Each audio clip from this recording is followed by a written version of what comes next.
ये polity series का part 13 होगा और हम Uttar Pradesh public service commission द्वारा यूपीपीसीएस के अंदर प्री का जो पेपर होता है उसके अंदर जो पॉलिटी का सेक्शन हो पिछले सालों के क्वेश्चन डिस्कस कर रहे हैं। तो हम अपना क्वेश्चन जो है लेक्चर स्टार्ट करते हैं और ये पहला क्वेश्चन है। तो यहाँ पर एक्चुअली आर्टिकल 3 पर बेस है, तो मैं आपको आर्टिकल 3 एक बार दिखाना चाहता हूँ कि आर्टिकल 3 है क्या, क्योंकि कुछ क्वेश्चन ऐसे हैं कि आपको थोड़ा उनके बारे में पता होना चाहिए, वरना रैंडम मतलब आर्टिकल 2 आर्टिकल 3 के बारे में आपको पता होना चाहिए। और मैंने पिछले वाले लेक्चर में आर्टिकल 1 2 3 के बारे में बताया था। देखिए आर्टिकल 3 ऑफ इंडियन कॉन्स्टिट्यूशन क्या कहता है कि अगर भारत सरकार को किसी भी जो हमारी स्टेट है, मतलब कि जो एग्जिस्टिंग स्टेट है अब के, जो जैसे कि हमारा यूके उत्तराखंड हो गया, राजस्थान हो गया, वेस्ट बंगाल हो गया, उत्तर प्रदेश, मध्य प्रदेश, केरला, ये अब जाके existing state at the time 28 है। तो भारत सरकार किसी का भी नाम बदल सकती है अंडर आर्टिकल के अंदर। किसी की भी टेरिटरी मतलब किसी का एरिया बढ़ा सकती है, किसी का एरिया कम कर सकती है, किसी की बाउंड्री चेंज कर सकती है, किसी का नाम चेंज कर सकती है। और भारत सरकार को ये सब सिंपल पार्लियामेंट में बैठकर सिंपल मेजोरिटी से करना होगा, सिंपल मेजोरिटी से। और ये अंडर आर्टिकल 368 के अंदर नहीं आएगा। अगर आप कॉन्स्टिट्यूशन में चेंज करना चाह रहे हो आर्टिकल 3 के अंदर, तो ये जो प्रोसीजर है वो आर्टिकल 368 के अंदर नहीं आता, क्योंकि आर्टिकल 368 के अंदर अगर ये आता है तो स्पेशल मेजोरिटी चलती है। तो अब यहाँ पर ये बोला गया है कि जो स्टेट शब्द है, क्वेश्चन में ये था, ये जो स्टेट शब्द है, क्या इस स्टेट शब्द के अंदर यूनियन टेरिटरी आती है? मतलब यहाँ पर ये बोला गया कि भाई जो आप एरिया इंक्रीज करोगे डिक्रीज करोगे, ठीक है, तो क्या ये स्टेट मतलब ये जो स्टेट लिखा हुआ है इसके अंदर यूनियन टेरिटरी भी आती है? देखो स्टेट का मतलब वैसा ऐसा कि मतलब इसका मतलब ये नहीं होता है यूनियन टेरिटरी, स्टेट का मतलब कि यूनियन टेरिटरी बाहर है। लेकिन यहाँ पर ये बोला गया कि यहाँ पर स्टेट का मतलब यूनियन टेरिटरी नहीं है, ठीक है। तो यहाँ पर यही क्वेश्चन था कि आप क्वेश्चन पढ़ते हैं कि विच among the following is not a constitutional provision for the formation of a new state। तो increase the area of any state, किसी भी स्टेट का एरिया भारत सरकार इंक्रीज करती है सिंपल मेजोरिटी से, ठीक बात है ये भी। और किसी भी स्टेट का, यहाँ पर हमको क्या पढ़ना है, गलत, देखिए गलत कॉन्स्टिट्यूशनल प्रोविजन मतलब कौन सा इनमें से गलत है, ठीक है। निम्नलिखित में से कौन सा नए राज्यों के गठन के लिए संवैधानिक संवैधानिक प्रावधान नहीं है, आप समझ रहे हो? तो ये हमको करना है। तो दूसरा तीसरा, और अभी किसी का भी नाम चेंज किया जा सकता है, किसी की बाउंड्री चेंज की जा सकती है, लेकिन स्टेट में इंक्लूड और यूनियन टेरिटरी, ये गलत है। यहाँ पर स्टेट का मतलब यूनियन टेरिटरी नहीं है, ठीक है। यहाँ पर स्टेट जो है, देखिए स्टेट अलग होते हैं और यूनियन टेरिटरी अलग होती है। यूनियन टेरिटरी पर सेंट्रल गवर्नमेंट अपने एग्जीक्यूटिव जो एडमिनिस्ट्रेटर होते हैं उनके थ्रू जो है उन पर राज करती है। जैसे कि लेफ्टिनेंट गवर्नर, दिल्ली के अंदर लेफ्टिनेंट गवर्नर है। तो यहाँ पर जो इसका जो आंसर है वो है डी, ठीक है। तो हिंदी और इंग्लिश वाले देख सकते हैं, किसी राज्य में संघ राज्य क्षेत्र सम्मिलित हो सकता है, तो ये गलत है, ठीक है। तो इसका जो आंसर है वो है डी आंसर है। नेक्स्ट क्वेश्चन की ओर चलते हैं। तो नेक्स्ट क्वेश्चन हमारे पास ये है कि ये फिर सोचे कि which of the following is not possible by a law of parliament under article 3। तो मैंने बताया अंडर आर्टिकल 3 के अंदर सरकार क्या कर सकती है, formation of the new state, alteration of the new state बना सकती है, एरिया चेंज कर सकती है, बाउंड्री चेंज कर सकती है। लेकिन देखिए आर्टिकल आर्टिकल 3 के अंदर स्टैब्लिश और एडमिट नहीं कर सकती है। देखिए आर्टिकल 2 कहता है कि आप किसी को एडमिट कर सकते हो, एडमिट और स्टैब्लिश कर सकते हो। देखिए ये इसका क्या मतलब होता है, इनके मतलब ये आर्टिकल 3 जो हमारे जो एग्जिस्टिंग स्टेट है, जो आपके करंट के स्टेट है, मतलब इस टाइम पे जो 28 स्टेट है उनमें बदलाव की बात हो रही है। लेकिन आर्टिकल 2 कहता है कि जो हमारे नए स्टेट बनना चाहते हैं, जैसे मान लो मैंने नेपाल का एग्जांपल लिया था, मान लो ये नेपाल की टेरिटरी है, तो ये जो रीजन आता है ये तराई रीजन है नेपाल का। तो अगर ये इंडिया के अंदर शामिल होना चाहता है तो भारत सरकार अंडर आर्टिकल 2 के अंदर इसको शामिल करेगी, 3 के अंदर नहीं। 3 तो एग्जिस्टिंग, क्योंकि ये नया स्टेट बनने के लिए जा रहा है, ठीक। तो इसके लिए सिंपल मेजोरिटी की जरूरत होती है, बस भारत सरकार सिंपल मेजोरिटी से इसको अपने अंदर शामिल कर लेगी। तो ये जो डी ऑप्शन है ये आर्टिकल 2 के अंदर आता है, ना कि आर्टिकल 3 के अंदर। तो इसलिए ये डी ऑप्शन गलत है, ठीक है। आंसर जो है इसका डी है। नेक्स्ट क्वेश्चन, अब ये जरा इसको समझने की जरूरत है, ये काफी इंपॉर्टेंट कॉन्सेप्ट तो नहीं, यहाँ पर क्रोनोलॉजी है। तो सबसे पहले देखिए, जब देश आजाद हुआ 15 अगस्त 1947 को, तो उस टाइम पर जो प्रिंसली स्टेट थी 565 बोला जाता है, अलग अलग स्टेट में आंकड़े अलग हो सकते हैं, तो उनको सबको एक जगह करके भारत बनाया। अब फिर क्या हुआ, क्योंकि हमारे जो भारत है, भारत वो डाइवर्सिटी बहुत ज्यादा है, यहाँ पर अलग अलग धर्म के लोग रहते हैं, अलग अलग भाषा बोलने वाले लोग रहते हैं। तो एक डिमांड ये उठ रही थी कि भाई, मेनली साउथ इंडिया से, कि भाई क्योंकि साउथ इंडिया में काफी सारी लैंग्वेजेस बोली जाती हैं, कि भाषा के आधार पर जो है आप स्टेट बनाओ। तो भारत सरकार काफी प्रेशर में थी, बहुत सारी चीजों को देखना था, देश नया नया आजाद हुआ था, तो भारत सरकार नहीं चाहती थी कि देश फिर से जो है टूट जाए, तो खतरा बना हुआ था। तो अब देखते हैं, तो पहले 1940 तो पहले एक कमीशन बनाया गया 1948 के अंदर, ठीक है। और ये जो कमीशन था, ये एस के धार इसके चेयरमैन थे। एस के धार इसके चेयरमैन थे। 1948 के अंदर इसको बनाया गया, जून में बनाया था, एग्जैक्टली डेट मुझको नहीं पता, लेकिन जून 1948 के अंदर बनाया एस के धार कमीशन। और इन्होंने ये बोला है कि भाई देखो जरा, कि इनको ये काम दिया गया कि भाई देखो जरा, लैंग्वेज के आधार पर स्टेट बना सकते हैं या नहीं। तो इन्होंने मना करते हैं कि भाई लैंग्वेज के आधार पर आप स्टेट नहीं बना सकते, ठीक है, लैंग्वेज के आधार पर आप स्टेट नहीं बना सकते। हाँ, एडमिनिस्ट्रेटर मतलब कि लैंग्वेज के नहीं है, लेकिन एडमिनिस्ट्रेशन के आधार पर आप बना सकते हो, मतलब कि भाई एडमिनिस्ट्रेशन उनको एडमिनिस्टर करना थोड़ा ठीक हो, उसके आधार पर बना सकते हो, ठीक है। फिर उसके बाद में इन्होंने अपनी जो रिपोर्ट थी वो दिसंबर में सौंपी थी। इन्होंने जो अपनी रिपोर्ट थी तो दिसंबर 1948 में अपनी रिपोर्ट दी।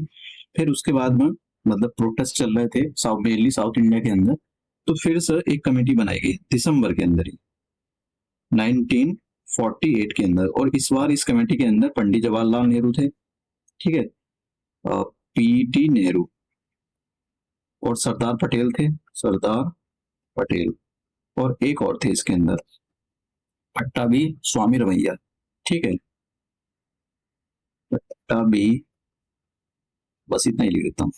अब इन 3 बंदों की कमेटी बनती है, कमेटी नहीं, कमेटी बनती है।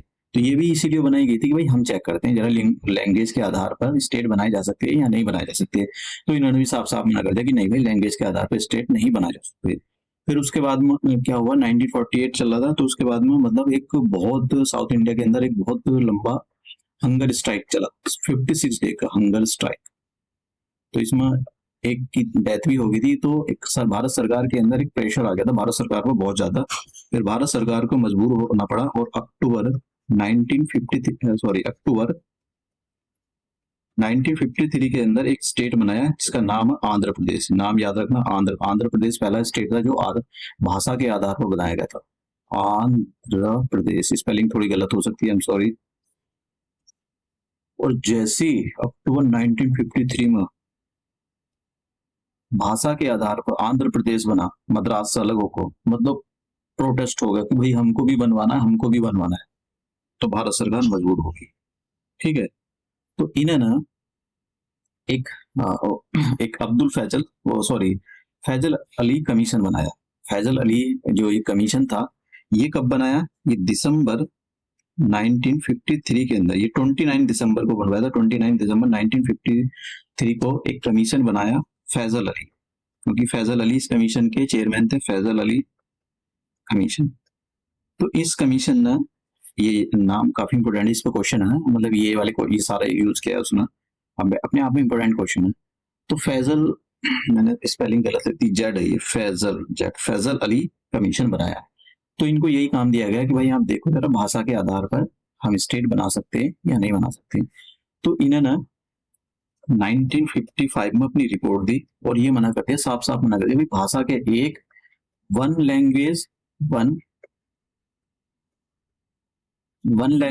स्टेट नहीं बन सकता है, ठीक है, वन लैंग्वेज वन स्टेट नहीं बन सकता है। इन्होंने मना कर दिया, भैया हम भाषा के आधार पर स्टेट नहीं बना सकते, ठीक है। हाँ, और सारी चीजें इन्होंने रिकमेंड दी, तो भारत सरकार ने जो इनकी रिकमेंडेशन मान ली, और मानने के बाद 7 कॉन्स्टिट्यूशनल अमेंडमेंट एक्ट ये पास किया 1956 के अंदर, 7 कॉन्स्टिट्यूशनल अमेंडमेंट एक्ट। और फिर स्टेट रीऑर्गेनाइजेशन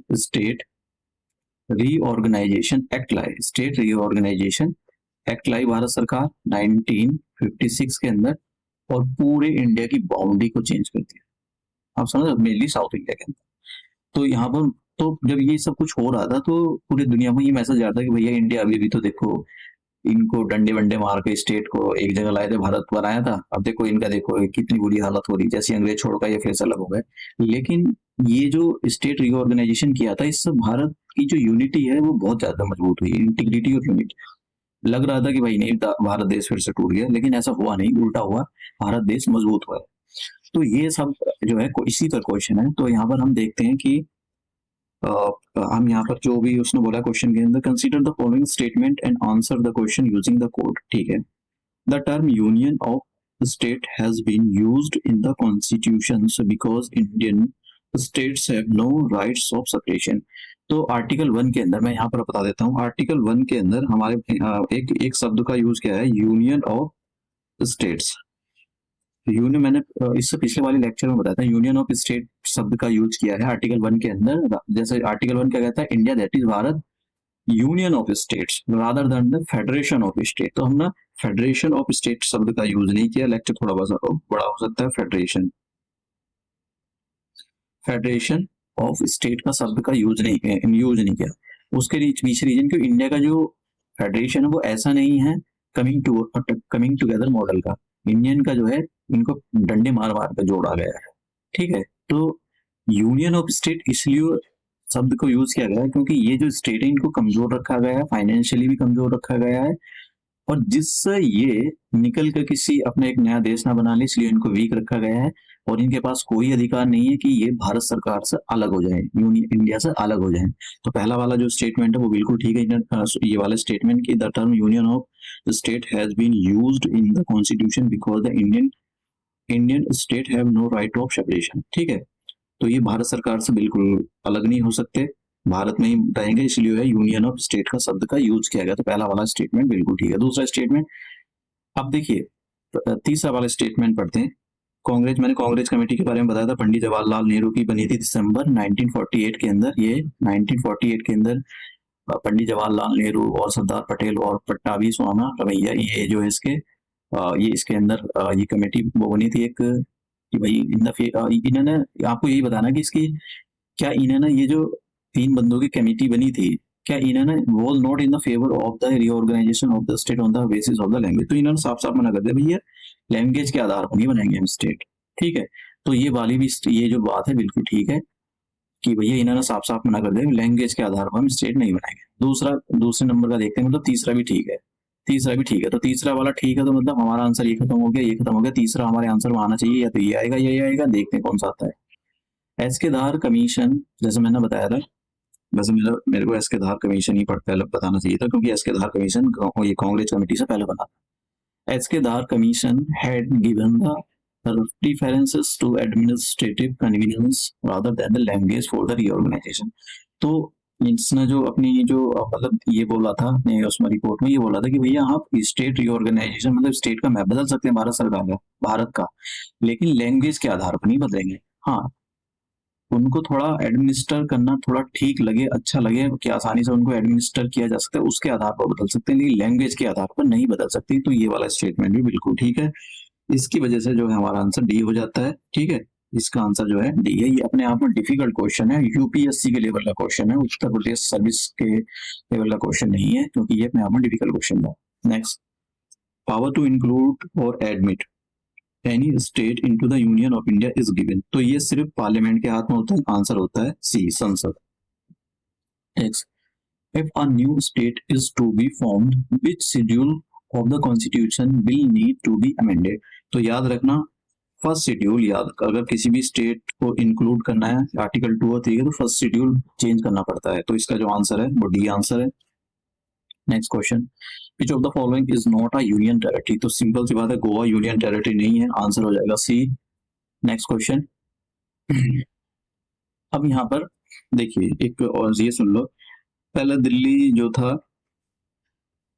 एक मतलब दिल्ली को जो है कौन सी, ये पहले क्वेश्चन पढ़े थे, why which constitution amendment act Delhi was given the status national capital region. तो पहले दिल्ली नेशनल कैपिटल रीजन नहीं था, फिर बहुत सारे एजिटेशन है, तो 69 कॉन्स्टिट्यूशनल अमेंडमेंट एक्ट होता है। ठीक है, ये अमेंडमेंट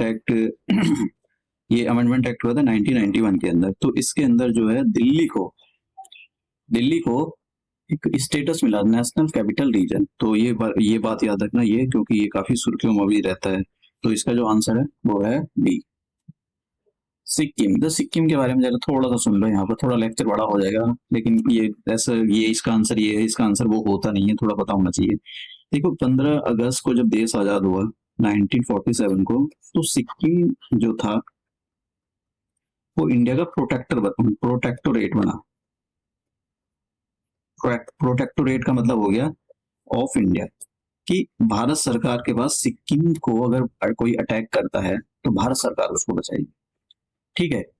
उसके बाद में क्या हुआ लोगों ने डिमांड करी कि यार हम प्रोटेक्टोरेट स्टेट नहीं बनना चाहते, हमको थोड़ा सा इंडिया से ज्यादा और एसोसिएट होना, मतलब इंडिया से ज्यादा और घुलना मिलना चाहिए, क्योंकि इंडिया एक बहुत बड़ा देश है और हमको केवल प्रोटेक्टोरेट स्टेट नहीं बनना। अगर हमको अपने अपने जो उनका वो स्टेट है उसमें अगर थोड़ा डेवलपमेंट आना तो भारत सरकार से पैसे की भी मदद चाहिए, सारी चीजों की जरूरत होती है। तो इनको थोड़ा सा हमको और ज्यादा मतलब हमारा रिप्रेजेंटेशन पार्लियामेंट में बढ़ना चाहिए। तो इन्होंने बोला कि भाई हम 1974 के अंदर कि भाई ठीक है हम एसोसिएट स्टेट बनना चाहते हैं, मतलब इंडिया के साथ अपना ज्यादा एसोसिएट स्टेट का मतलब होता है कि हम अपनी एसोसिएशन जो अपना लगाव है कुछ बढ़ाना चाहते हैं। तो भारत सरकार ने 1935 कॉन्स्टिट्यूशनल अमेंडमेंट एक्ट किया है और ये 1974 में किया था। इसके अंदर एक आर्टिकल जोड़ा गया 2A। तो भारत सरकार ने एसोसिएट स्टेट का दर्जा सिक्किम को दे दिया। ठीक है। उसके बाद में फिर एक डिमांड उठी इसी के अंदर सिक्किम के लोगों के अंदर कि भाई हमको एसोसिएट स्टेट नहीं बनना। 1975 में ये डिमांड उठी, हमको फुल फ्लेज्ड स्टेट बनना है, फुल फ्लेज स्टेट। आप समझ गए, full fledge state of India. तो वहां मतलब प्रोटेस्ट हुए। उसके बाद में क्या हुआ, भारत सरकार ने 36 कॉन्स्टिट्यूशनल अमेंडमेंट एक्ट पास करा और ये किया था 1975 के अंदर, और भारत सरकार ने सिक्किम को एक फुल स्टेट का दर्जा दिया और इसके बाद ये 22 नंबर का स्टेट बना। तो इस पर राम कहानी है। अब ये जो क्वेश्चन है यहाँ पर ध्यान देने की जरूरत है, Sikkim became a state of India under. तो देखिए यहाँ पर मतलब आयोग बहुत सारे क्वेश्चन गलत बनाता है, क्योंकि उनको 150 क्वेश्चन डालने होते हैं उसके अंदर। तो वो क्या करते हैं, इतनी कॉन्सेंट्रेट, देखिए नंबर ऑफ क्वेश्चन जितने कम रहेंगे केयरफुली बनाए जाएंगे, नंबर ऑफ क्वेश्चन जितने बढ़ेंगे समझ लेना वो कॉपी पेस्ट ही मारेंगे। आप समझ रहे हो, जब कॉपी पेस्ट होता है ना, आपको क्या लगता है ये कि मतलब ये पब्लिक सर्विस कमीशन होते हैं, स्टेट पब्लिक सर्विस कमीशन हो, इतने वो होंगे कोई मतलब बाल की खाल निकालें, भैया गलती करते हैं बहुत ज्यादा, ये भी कॉपी पेस्ट करते हैं। अगर ये पढ़ते हैं ना तो क्वेश्चन पेपर गलत नहीं होता है।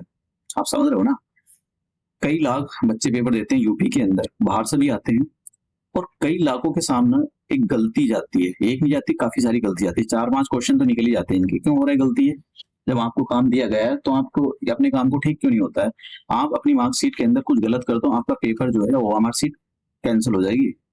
आप समझ रहे हो, मतलब आपकी छोटी सी गलती से, लेकिन ये गलती करें इनकी गलती नहीं है, आप गलती करें तो आपकी गलती है। समझ गए आप। तो इनको ये भी मतलब ऐसा नहीं है कि मतलब ये कोई कंप्यूटर बैठे हैं, इनको ये भी भैया गलती करते हैं। तो ऐसा नहीं है कि आयोग के क्वेश्चन बैंक में कोई पेपर आ गया तो वो गलत नहीं हो सकता, बिल्कुल गलत हो सकता है। तो ये क्वेश्चन देखिए यहाँ समझ जरा, Sikkim became state of India. Sikkim, अभी इन्होंने यहाँ पर कुछ नहीं बोला, फुल फ्लेज स्टेट नहीं बोला, एसोसिएट स्टेट नहीं बोला, तो वैसे तो क्वेश्चन ही गलत है ये। इनको फुल फ्लेज, वैसे तो आंसर इसका इन्होंने स्टेट बोला है, एसोसिएट स्टेट नहीं बोला, तो आर्टिकल 36 होना चाहिए था इसका, कॉन्स्टिट्यूशनल अमेंडमेंट एक्ट आर्टिकल 36, लेकिन 36 तो इसमें कहीं है ही नहीं। तो इसका मतलब इनका स्टेट कहने का मतलब ये कि इनका ये एसोसिएट स्टेट शब्दों का जो है इनको भी नहीं पता होता है। सच बताऊं तो इनको भी मतलब नॉलेज होती नहीं है, भले से इनकी गवर्नमेंट जॉब लग गई, खा कर बस, कुछ मत बोलो, कुर्सी तोड़ना और कुछ नहीं है। ठीक है, ये पढ़ते पढ़ते नहीं है। आइए मतलब ये जो लोग होते हैं ना, मतलब गवर्नमेंट जॉब वाले जो होते हैं, गवर्नमेंट की जो तैयारी करते हैं यार, उनकी सरकारी नौकरी, वो बस खा कर मांस का लेथड़ा हो जाते हैं, नॉलेज उनकी धीरे धीरे गल जाती है। प्राइवेट वाले क्या होते हैं, उनकी नॉलेज बढ़ती रहती है, उनको टेंशन रहती है यार ये पढ़ो, वो करना है कंपनी में, ये करना है फलाना, वो सीखते चले जाते हैं लाइफ पर। लेकिन ये लोग क्या ना, ये एक ही चीज सीखते हैं, करप्शन करना, क्योंकि इनको पावर दी जाती है, उसी पावर का मिस यूज करते हैं। फिर दे पिल्लम पेल पैसे, दे पिल्लम पेल पेल, उधर से पैसे, नीचे से पैसे, ऊपर से सब जगह से पैसे करते हैं। आप समझ रहे हो ना, तो ये इन सारी चीजों पर ध्यान नहीं देते। तो इसका जो आंसर है, वैसे तो ये टेक्निकली क्वेश्चन गलत है, लेकिन इसका आंसर सी है। ठीक है, नेक्स्ट क्वेश्चन हो सकता है कि इनको अपनी गलती का एहसास हो गया, इन्होंने ठीक किया है।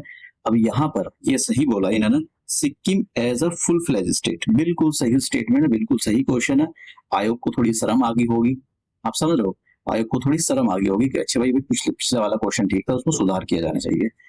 तो इसका जो आंसर है फुल फ्लैज स्टेट, मैंने आपको बताया 36 कॉन्स्टिट्यूशनल अमेंडमेंट एक्ट जो 1975 के अंदर हुआ था, और इसका आंसर है सी। तो आज का लेक्चर यही खत्म करते हैं, मिलते हैं नेक्स्ट लेक्चर के अंदर।